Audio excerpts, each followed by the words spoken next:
Bibi! Picture tayo dito.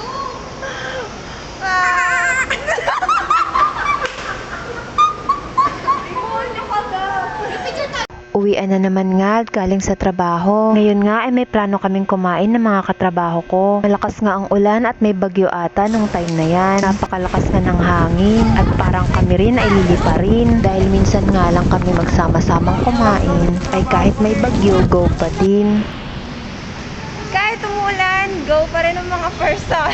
Dahil nga late na rin at wala nang mga bukas na tindahan ay dito na lang namin naisipang kumain sa McDo. Dahil ito nga lang ang 24 hours na bukas. Basang-basa nga kami nung pumasok dito. Nagtatalo nga kami dyan kung sinong mag-order. Pare-parehas kami hindi alam kung paano gamitin yung machine na to. Dali lang pala, kailangan mo lang talaga magbasa. Sa totoo lang, kaya talaga ako sumama ay libre talaga kami ni Baby Marites. While waiting nga kami ng mga order ay pakit muna kami. At dumating na rin nga yung in-order namin. Oh, ikaw na nasa set mo. Sige. Thank you so much. Habang kumakain nga kami, ay tamang tsikahan lang din. About nga sa trabaho at sa mga hindi namin kasundong tao. Syempre, ganun talaga. Kahit sino na lang pinag-uusapan namin. Tapos na nga kaming kumain at nabusog talaga kami. Bibi! Picture tayo dito.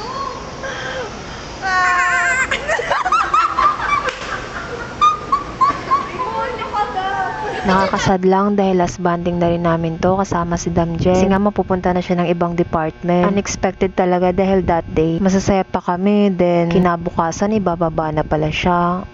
Kaya lang, nagkikita pa rin naman kami kahit nasa baba na siya. Isang department store nga lang kami. Kung nga kami umalis ay naisipan naming mag-TikTok. Di rin yun natuloy dahil pinagbawalan kami ni Kuyang Guard. Kaya umuwi na lang kami. Yun lang. Bye!